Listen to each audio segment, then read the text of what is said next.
Friends வணக்கம். நம்ம வீட்டில் இன்னைக்கு லஞ்ச் என்னன்னு பார்த்துடலாங்களா? கீரை குழம்பு, நம்ம தோட்டத்தில் விளைஞ்ச கலவைக்கீரை, அதுக்கப்புறம்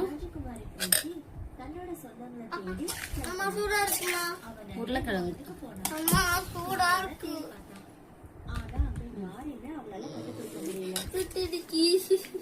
அப்படி போயிக்கிட்டே இருக்கும்போது ராஜகுமாரி ஒரு கிராமத்துக்கு வந்தாங்க. அப்படின்னா சரி, எங்க சாப்பிட்டு பார்த்துட்டு எப்படி இருக்குன்னு சொல்லுங்க. அமலும் விமலும் தன்னோட அப்பாவோட காட்டுக்குள்ள போறாங்க. கொஞ்ச தூரம் உள்ள போனதும் அவங்க அழகான பட்டாம்பூச்சிகளை பாக்குறாங்க. அப்புறம் நான் அவங்க 2 பேர்கிட்ட என்ன சொல்லி கூட்டிட்டு வந்தேன்? நீங்க 2 பேரும் இங்க விளையாட வரலன்னு சொல்லிருக்கா இல்லையா? அவ்வளவு சொல்லியும் நீங்க பட்டாம்பூச்சி பின்னாடி ஓடுறீங்களே. அப்பா கிட்ட திட்டு வாங்குறதுக்கு அப்புறமா 2 பசங்களும் இது வாங்குங்களாங்க. அவங்க 3 பேரும் ஒரு மரத்துக்கிட்ட போனாங்க. மரத்துக்கு கீழே நிறைய காளான்கள் இருந்துச்சு. நீங்க நிதானமா காளான்களை பறிக்கணும், சரியா? கவனமா, காளான்கள் ரெண்டா உடையவே கூடாது. சரிப்பா, நாங்க முயற்சி பண்ணி பார்க்கலாம். 3 பேர் சேர்ந்து காளான்களை பறிச்சாங்க. சரிப்பா, வாங்க நம்ம வீட்டுக்கு போலாம்.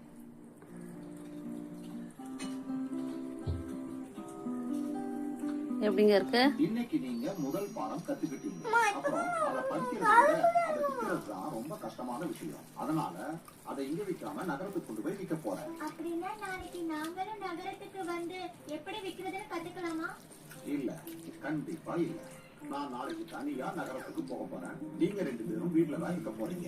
இன்னொரு தடவை நான் கண்டிப்பா உங்களுக்கு கூட்டிட்டு போறேன். அடுத்த நாள் நந்தன் அந்த காளான்களை எல்லாம் விற்கிறதுக்காக நகரத்துக்கு போறாரு. நான் காட்டுக்கு போலாம், ரொம்ப ஜாலியா இருக்கும். ஆனா நம்ம அப்பாவுக்கு தெரிஞ்சா அவர் நம்மள திட்டுவாரே. அவருக்கு எப்படி தெரியும்? அவர் நாளைக்கு தானே நகரத்துல இருந்து வருவாரு. நாம தான் சாயந்தரமே திரும்ப வந்துருவோமே.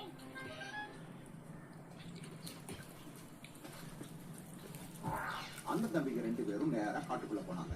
அங்க போய் பட்டாம்பூச்சிகளோட விளையாண்டாங்க. முயல் குட்டிய துரத்துனாங்க, மான் குட்டிய துரத்தி விளையாடுனாங்க. ரொம்ப நேரம் அண்ணன் தம்பி விளையாண்டதுனால ஒரு மரத்துக்கு கீழே படுத்து அப்படியே அசந்து தூங்கிட்டாங்க.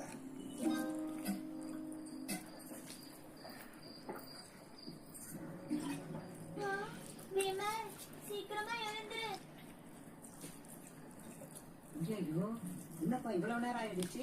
நீ ஏன் என்னை எழுப்பாம விட்ட? நான் முதல்ல எழுந்தாதானே உன்னை எழுப்பி விட. அச்சோ, இப்ப நம்ம என்ன பண்றது?